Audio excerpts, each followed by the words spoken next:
is the Angry Octopus, your source for all things Red Wings. Here are your hosts, Aaron Habel and Aiden Wolf. Tough stretch, finishing off with a decent win versus Boston. When I say tough stretch, for multiple reasons, there was some good, there was some bad.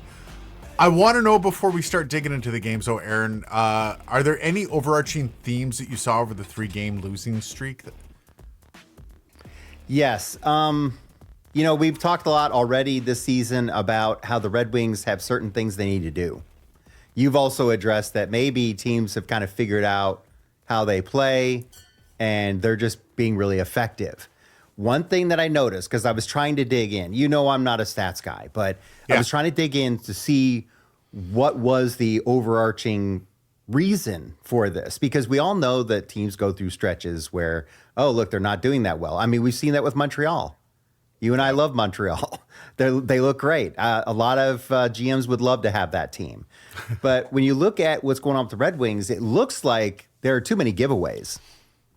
So for me, and I know this is one of the things that McClellan likes to work on, is puck responsibility.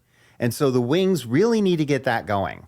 They also need to keep getting more traffic in front of the net, the opposing team's net. I've found the biggest defensive breakdowns happen not necessarily on the rush anymore. You can tell Detroit's worked on the rush, although they're still pretty weak on it. But when the other team gets established 5-on-5 in their zone and the team is moving, not just the puck, but themselves, Detroit tends to fall apart. The defense they lose their man coverage, and there's always somebody left open, and it's usually a tap in. I've seen so much defensive breakdown in their own end. It shows that they're a young defensive core, but it also shows that they have some idiots there. And I mean that with all the respect in the world, because obviously the team knows how to win. They know how to score. They've really developed their own rush game, which I was really seeing a lot. Like a lot of their goals were just fantastic rush goals. I find that they're not as good when they're, planted in front of the net and trying to get that dirty goal. Although you are seeing a little bit, JVR is showing his chops there. Some of the first couple games of Preds in Tampa, it was a good start followed by an ugly collapse. So let's dig into the Preds. Good start again, as I was saying, but when the chips were down, it was almost like Nashville won that game by will. They were like, no, we're just going to outwork you. And they had an easy time of it. What were some of your takeaways in that game? Yeah, I don't know if I agree with all of that, but I did think that they were willing that win. When I was watching that game, it looked like the Predators never gave up. They always went back out there and said, we are going to refuse to lose to this Red Wings team. They really wanted that win. So, yeah, I think that was my takeaway from it. And again, I'm not trying to be too frustrated here, but the Predators, they took that win. This is, by the way, after the Red Wings had kind of a difficult loss in Jersey. But for me, that Jersey game, I had a really good feeling going into the Nashville game, because I thought, well, the Red Wings are going to be at home. The Red Wings had an awesome push against New Jersey toward the end of that game. They were all over them. And it really looked like it was just bad luck that they didn't win that game. It really looked like Detroit wanted that win in Jersey, against Jersey, I should say.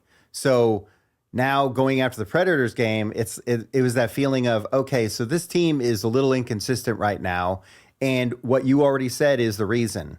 It's not just the puck control, but defensively, they're not holding together. And so I've got it in my head that I feel like they might need to keep tweaking these defensive lines, because right now we don't know what they're going to do in the future, right? They might have to get another player. They might have to move some people around. But with the core that they have now, they might have to switch up the lines again. And then, of course, there's going to be a lot of work trying to get these guys to maintain, their position, their responsibilities in their own end. So one of the things that I've noticed with these games and who the Wings are playing is when you see an older team, kind of like the Preds, kind of like Tampa, with a little bit more age, a little more experience, and definitely more grit. The Wings are struggling with that. The Wings are finding it hard to counter a lot of that. And I feel like teams are using that to their advantage. Is there anything other than going out and picking up a couple more vets to try to fill that out for the Wings that the Wings can do about it? No, so my thought is for the Wings right now, you got to understand that there's going to be an adjustment. I mean, they've moved up a lot of young players. I don't know the last time they moved up this many young players. There's probably thought to bring up another one maybe at some point. We know about their goaltending struggles. I know it seemed like Talbot had one bad game. Yeah. Other than that, Talbot has been solid. I love Talbot. Gibson is still struggling. He had a decent game against the Bruins, which we'll get to. Yep. So the net thing is kind of a question, and I'm sure Sebastian Cossa, who's with the Red Hot Griffins, he's looking amazing. But I think really when it comes down to it, it's going to come down to the defense. And that's where it's like, who should be paired with who? And I think that's something that McClellan's probably looking at, I would hope. Not a coach, but when I watch this, I just think keep switching it up because these guys, you don't want them to get into bad habits. They need to be retaught and they need to be given new responsibilities. They need to keep them fresh and challenged. And I believe in the team. We've seen the team clicking with all these same players and looking incredible. So what we just need is more out of the defense because the offense, yeah, sometimes they have a dry night, even though they're doing everything that they're supposed to be doing. They're not getting those goals. They're getting bad bounces, right? Or just a hot goaltender that night. But this is going to come down to the defense, I believe. Yeah, and I find that it was, we're a quarter of the way through the season, and you see the teams starting to figure each other out. I think maybe for the coach and even Detroit right now, they're starting to realize that what you have is what you have.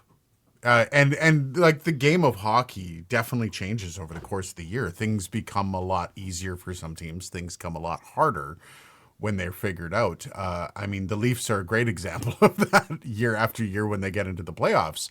So perhaps, and we'll talk about this in a bit, maybe there's an addition that Detroit can make that is in the rumors and what that might mean to them. But going into Tampa, man, especially after dropping a couple games in a row, Tampa's looking scary right now. I last week I mentioned that they weren't doing as great, and then I looked at the standings. I'm like, oh crap!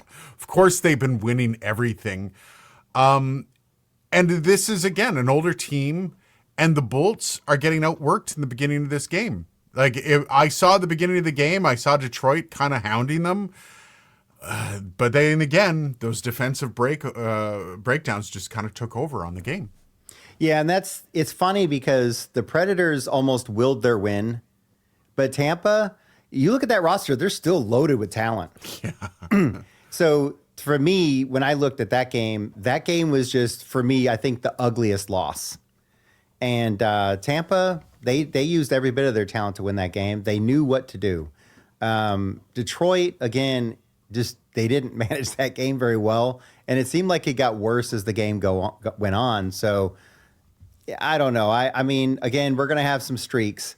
The biggest question, though, is you don't really want Detroit to lose 3 in a row, and that's what they were talking about.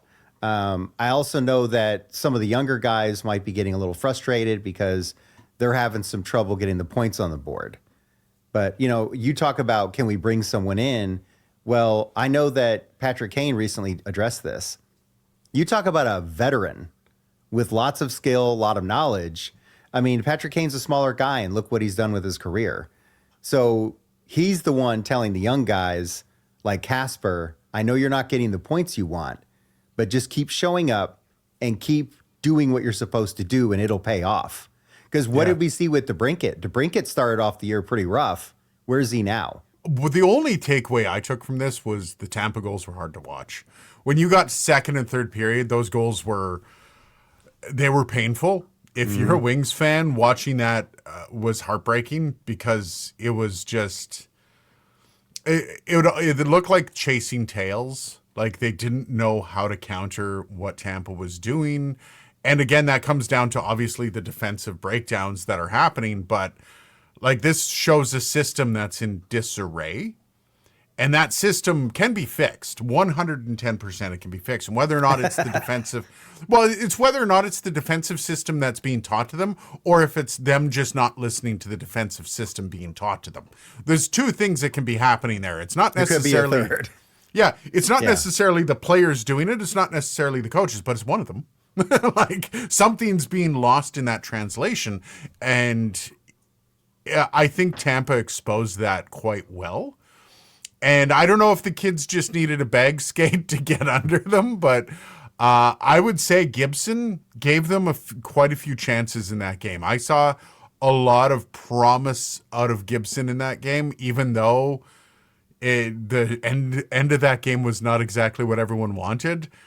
It could have been 10-0 for crying out loud. Gibson gave them a lot of chances, which was nice to see. You have to admit that. Yeah, I'm thinking, and I've told you this before, I feel like Gibson could get better. He could come back, but I don't know. It's, as a Red Wings fan, I'm always preaching patience, but the goaltending, that's kind of like a chip you just want to put in there and let it go. Defense, you're dealing with lots of different players. So again, I'm looking at the line, like who's paired up with who. I think there are some questions there. I know they played with the lines before. I think they need to do it again, frankly. And I think Sandin Pellikka benefits from playing with the different players on the team. So as far as I can tell, he's their bright spot. He's going to be a future star. He'll make a mistake here and there, but you can already tell, like on power plays, on passes, there's so many things he does right. And he's already got the brain. That's what really impresses me about him. He's already got a brain, you can tell, for the game, and to be that guy that's going to lead you to the future. So, and then they already have Mo Seider. Mo Seider's great. So how are they going to put these people together? Who are they pairing with who? I think they need to play with it a bit, because right now they just haven't gotten really good results out of their defense. Well, and that's the coaching. Like, that's if it's a matter of pairing, if it's a matter of conditioning, if it's a matter of inspiring, that's the coach. Right. Like, and that's where the questions have to start to be raised. Like, you're in the Atlantic, man. You can't mess around. You can't be a slouch in the Atlantic. You have no time to figure your stuff out. You have to know what you're doing if you want a chance in the Atlantic. It's murderer's row out there. You can't be like, well, we'll work on our defense later, guys. It's all good. And what does Gibson and Talbot look like if they have competent defense in front of them? And I'm not talking about guys who can move the puck. I'm talking about guys who can stop plays before it gets to the point of that tuck in at the side of the net, or just complete defensive breakdown and everyone's scrambling. If that's not happening, what's Gibson's season look like right now? Is it goaltending at that point? Yeah, there could be a game or two different right now, just based on that, really. I mean, and confidence is key with the goaltender. So I don't know. I really feel like they just need to keep working on things. I would like to think McClellan's working on things, because he's always been honest. He comes out and he tells the press what went wrong, and he never seems to be wrong about that. So, but it will be on him. That's true. It will be on McClellan to figure this out, because they have the guys they need. They might have a couple of guys they don't really need. We've talked about that before. But, in this market, you can't just go get somebody and fix your team.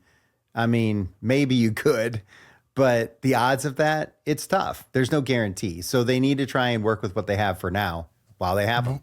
What's the chance, though, that maybe it's just a little shakeup that is, maybe there's something in the room, something like that? And that might be worth its weight in gold. But you did see, like, as the next game hit with Boston, it was a great start, and you could see Detroit actually kind of getting on their horses, doing the things.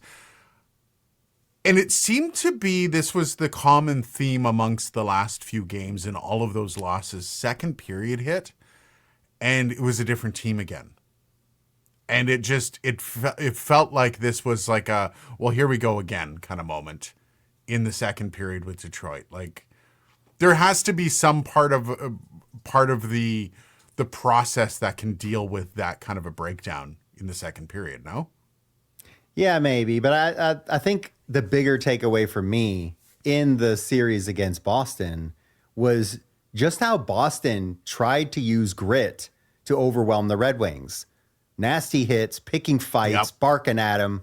And it actually had a lot of people talking about how this could be a real rivalry, because it doesn't feel like the Red Wings and the Boston Bruins have been a rivalry, I mean, since long, long ago, back in the early days, right? The earliest parts of the league. But now the way Boston approached Detroit, it almost seemed like they wanted to drag him into a rivalry. And it was funny because you saw this fight with Seider, and Seider didn't seem to really want to fight. I can't blame him. but Seider's a tough dude. I mean, I've seen him like bully people in the past, but for some reason it seemed to me like when they asked him about this, he just talked more like how they need to win the game and focus on doing the right things. And I thought, you know what? Kudos to him for sticking to his line, but maybe they need some grit. Yeah. And maybe Seider is one of those guys that could to make it happen, because between him and Edvinsson, right? They got some guys that could throw their weight around. Yeah. Why not start doing that? Maybe grit's the answer. Make guys afraid to go into the corner with you. That's the big thing. Like, and that's the new NHL right now, right?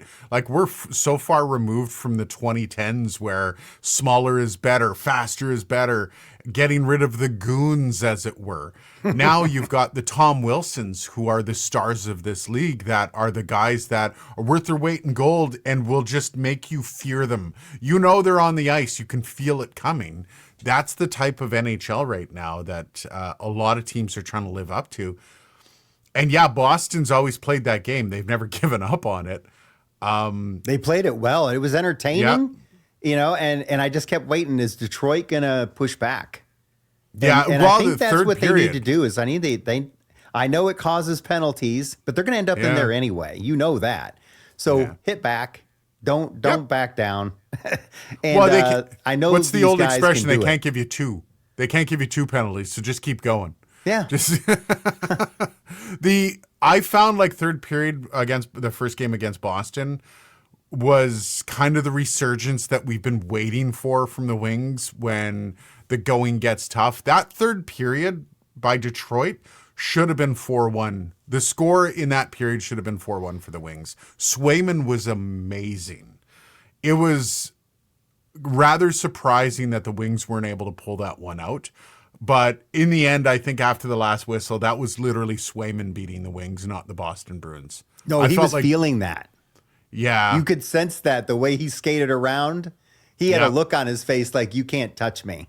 You can't touch me. And he's right. Wall. Like, he was amazing in that game. If he shows up every time, Boston's at the top of the standings again. They're going to steal games with him. Yeah. That's what it felt like.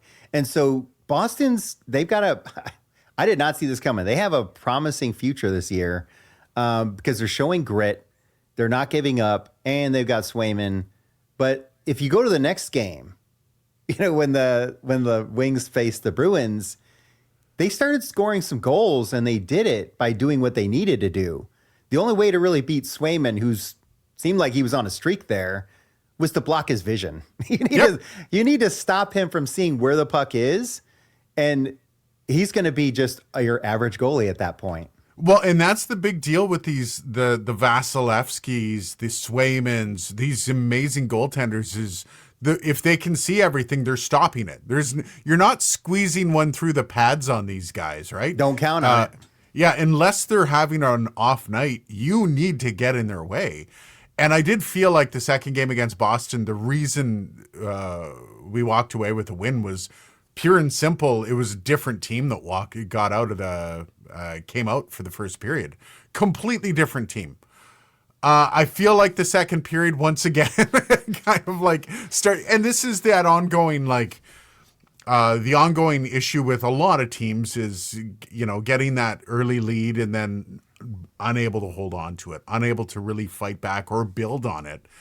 But I did feel like, this was also a credit to Boston, not necessarily something to count against Detroit was Boston fought a great game. Never count Boston out when they're down by 3. Ever. Like, you can be up by 3 against Boston in first game of the season. Do not sit back and wait for them to die. They will come back every single time. Take this from a Toronto Maple Leafs fan. Don't ever. It's 4-1. It doesn't matter. 5 minutes left in the third. I mean, I have trauma from them. I was thinking one of my favorite games was that loss against the New Jersey Devils because I saw Detroit fighting. They were trying to win that game. They were doing everything they could to win that game. They really worked for it. That's what I saw from Boston in their loss against the Wings was they were surging. They were trying everything they could to catch up and then beat the Wings. It didn't happen because the Wings had some great saves in that game from their goaltender. They had enough offensive threats to keep them pushed back some. They had scored enough goals to eke out the win.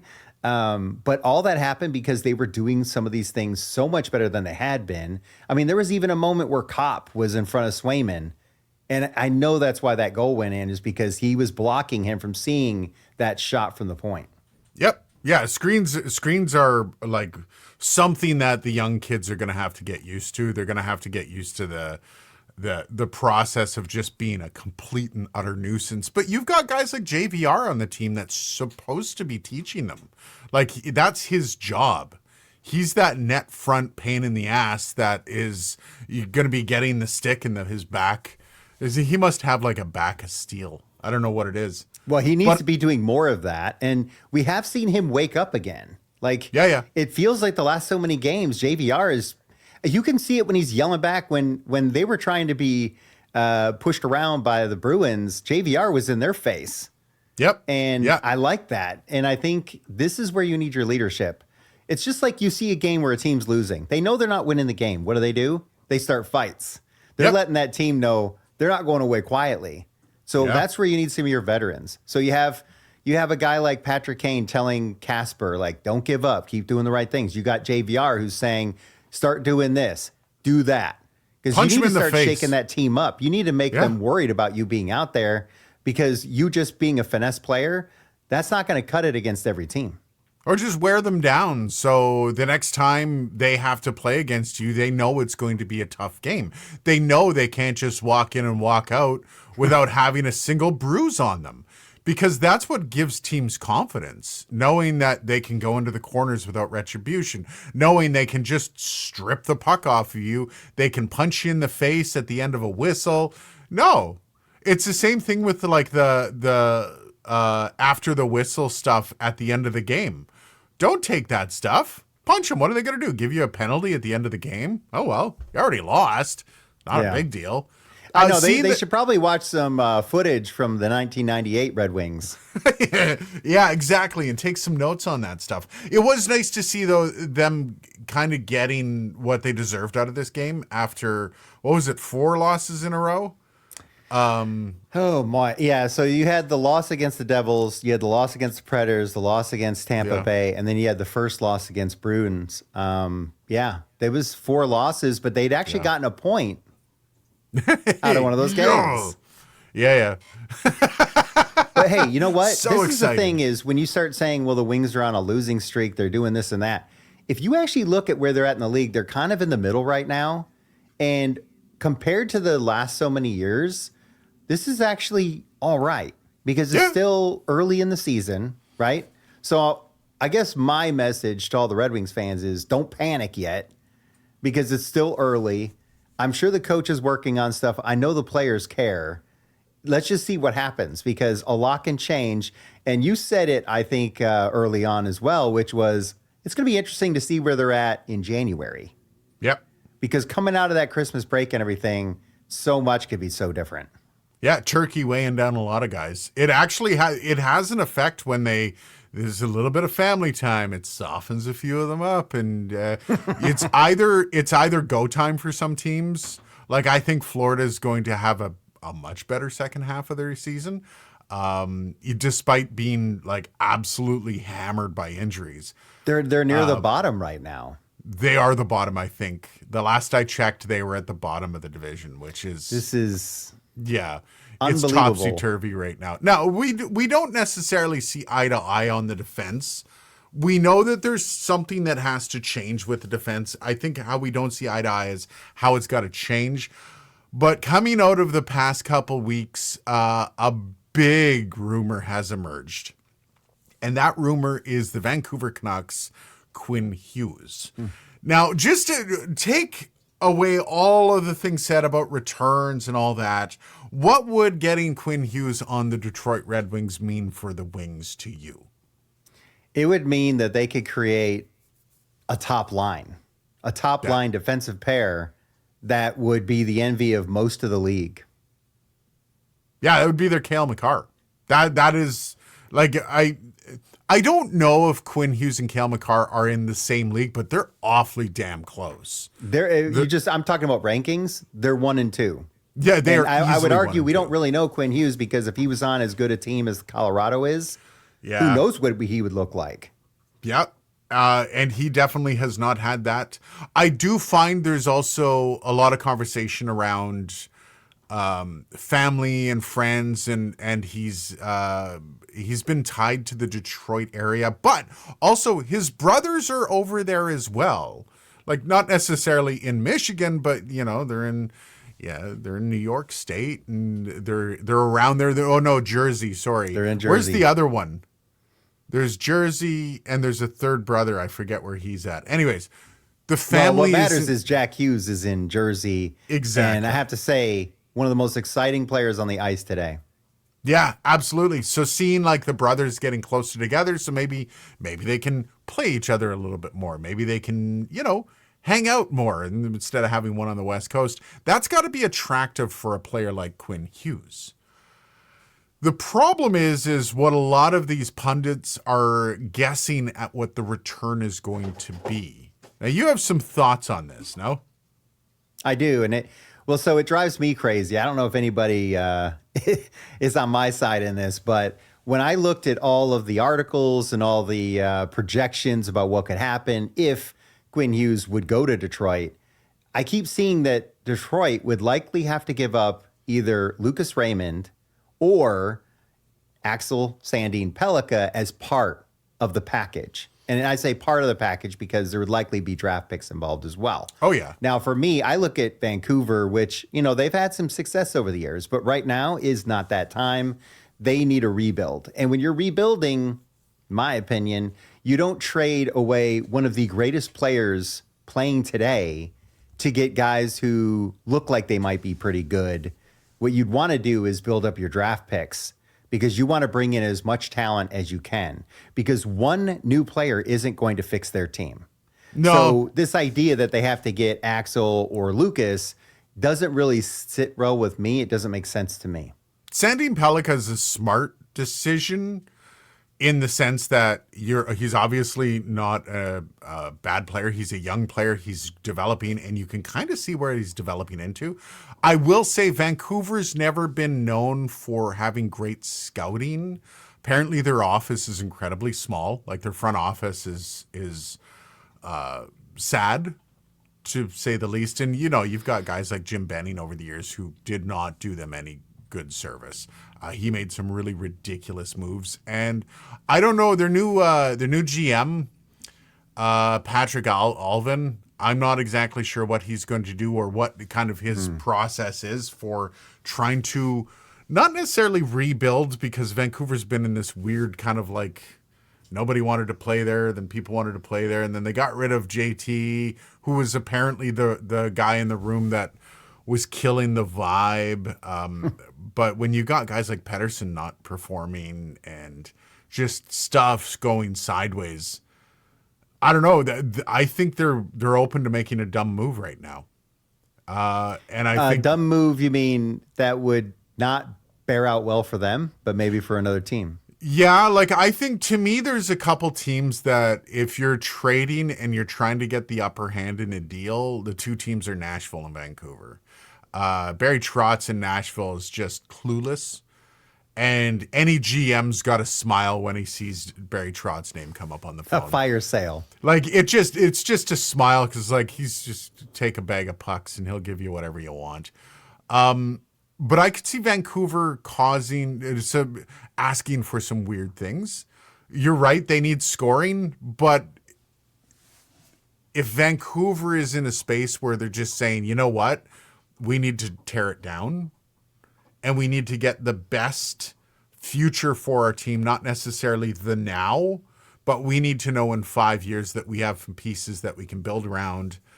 I don't know. Maybe Standing Pelika is the right move for them. Maybe that is something that they can hang their hat on in a couple of years, that they can also get more value with draft picks, and maybe they're betting on Detroit to finish outside of the playoffs this year, and that first round pick maybe is a little more juicy than other teams.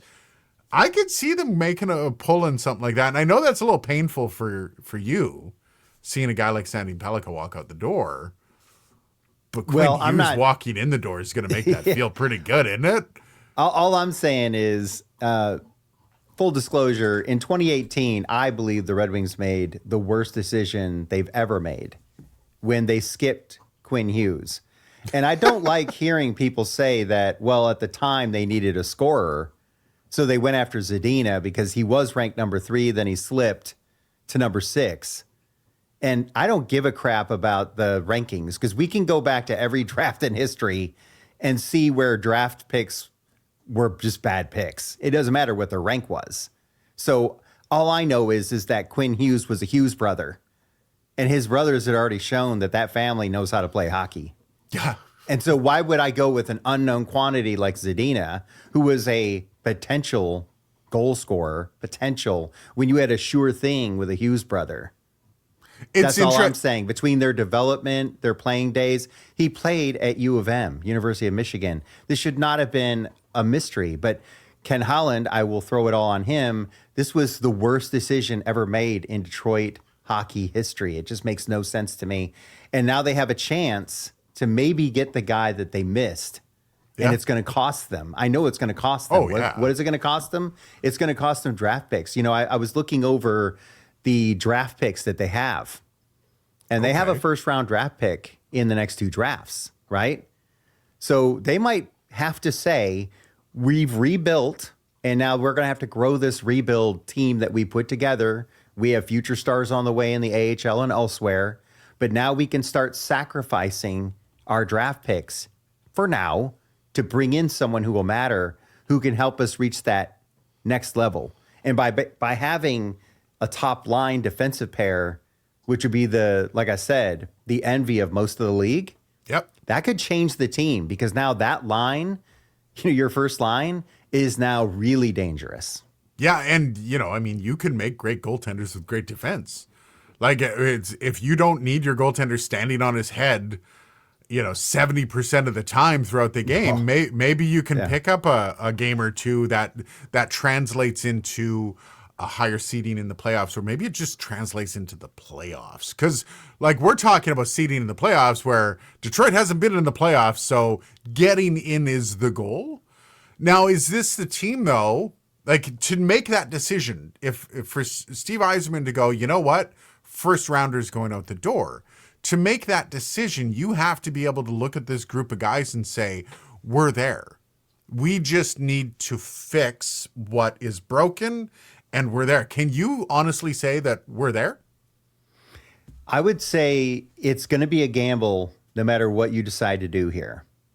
But if it were me, if I were in the GM's shoes, if I was in Steve Yzerman's shoes, who I will say I trust him implicitly, but I feel like this is the move they need to make if they can make it happen. If there's any truth to this, Quinn Hughes looking at Michigan, looking at Detroit, saying, I wouldn't mind being there. I know that place. I like that team.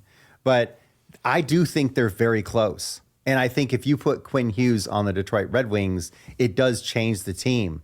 Now you can get rid of 1 or 2 of these defensemen who aren't really working out. They have a little flash here or there where they look all right, but overall are, not working out. It can make a big difference. I already feel like their offense is really good. This is just making sure they're doing their responsibilities, playing the game the way they're supposed to. And I think everything comes down from, wait a minute, we have Quinn Hughes now? I think it can change so much. The whole attitude of the team can change. What's the what's the option if it's not Quinn Hughes? What do you think would be the move right now, quarter of the way through the season? Who would you like to see Detroit pick up that might actually help? Because Quinn Hughes would be great. Yes, absolutely. Is it somebody that's going to make imprints of players on boards? Is it that grit that you need on the back end to make people afraid of you? Maybe not necessarily a specific player, but what's the grind that you want out of this defensive? Well, as much as I'd love to see Detroit be a more gritty team, I don't know that you can just make it so, right? No. I think they've got a couple of guys who could step up more. But apart from that, this is more of a skilled team. And so I'm really looking at it like until Carter Bear gets there, I think we're going to continue to see Detroit be more of a skill team and a more of a style team. So I think what they're going to need to do is get a Quinn Hughes. Now, if they don't get him, I think a lot changes because there is no alternative to Quinn Hughes on that side of things. So it's going to have to be a defenseman still, but I just don't know who it is. And I don't even know that it's going to be a guy that has to be gritty. It's going to have to be, is he going to be better than who we need to get rid of? Yeah, Cale Makar's not available. So hell no, he's not. See, Colorado's living the life. They're in heaven. You know, I think what do they have? At least the other day I noticed, I think they only had one regulation loss. The rest were overtime. And so that's a team that is clicking on all cylinders. I mean, they look amazing. So they don't need to get rid of anything. They don't need for anything. I mean, the most you could say is they've helped other teams by having some of their players go elsewhere. They've helped other teams. They have. They have. That's an embarrassment of riches. Now, here's the thing with Detroit being that new rebuild where I do feel like this is the year where we've seen enough out of them to know that if this team is clicking, they're a very good team. I don't know how good, but very good. I would say top third of the league. So what do you do now? Do you keep bringing up from the draft? Or do you say we can sacrifice some of our draft stuff to get a player? And so, we would like it to be Quinn Hughes, but if it's not him, who is it? I don't have that answer because for me, the only guy that really needs to be there is Quinn Hughes. Fair enough. So looking at the week coming forward here, actually a little bit of a reprieve for the team, especially after a week of facing the Bostons, the Tampas. You've got Columbus Blue Jackets tonight. A team that is desperate to get out of the basement, but I don't think that's going to be enough to get them any wins. Seattle Saturday and Vancouver Monday, which I'm just saying it would be kind of cool to see that Quinn Hughes' first game against his former team. That would be cool. Like if we could make that happen, it's not asking too much, I don't think. You can get to Detroit and get suited up for that game. All I want for Christmas is Quinn Hughes in Detroit. No, really. I mean, you know, and I don't feel too bad for Vancouver, just a touch, because for them to land someone like him when they probably didn't expect it, it's amazing. But it's one of those bad, I guess it would be a stroke of bad luck that you finally get somebody that you were hoping to get, but then your team's just not ready for it. You're not in a position to utilize Quinn Hughes. And the only way you're going to get better is to shake things up. I mean, Chicago did it. Chicago, it's paid off for them. They stripped themselves of everything except Bedard. Yeah. And everybody was looking going, wow, you're getting rid of all these guys? Really? And somehow it's worked out pretty good for them. So Vancouver, there's hope, but let go of Quinn Hughes and let's get him to Detroit. That's what I think. From what I hear in Vancouver, the biggest problem is ownership. And that isn't going away anytime soon. And as you know, bad management is the death of a team. Like the Ballards of this world, the Barry Trotts of this world, you can't do anything about that. They don't go away, especially ownership. So we'll see. They do hold them back. We're going to keep bringing up Buffalo Sabres, great team. They have some phenomenal players. They just are held back by their management. I have a lot of confidence in Detroit's management. I feel really good about it. You have to feel good about New Jersey's management, right? About Colorado's. I would even say I feel like the Islanders have improved. They feel better this year so far than I've felt about them in the past. My dad is Patrick Waugh's biggest fan, so Of course, he's always rooting for him to win. But yeah, there's some life in this league that we haven't seen from some of these teams before. So it's kind of nice to see some resurgence. And then it's also interesting to see how these veteran heavy teams are starting to climb the ranks again. Yeah. Almost like saying, look, we're better than this. And it's like they're realizing who they are again. Well, and some of those veterans, they just needed to get their muscles moving. Just so you know, Florida is still 1 point behind Buffalo. Wow. Oof. So Well, and I don't care if they're injured. I've seen some of these teams are just so well-rounded anyway. They're going to be a tough game for anybody. But yeah, Florida, winning a couple cups like that, maybe that hurt them the most. all right, so that's it for this. Thanks for joining us. We'll see you nice and early next Wednesday before the Calgary game, and hopefully we've got better news next week, Aaron. That's for sure. Thanks for listening. You can find us on YouTube as well. Till next time.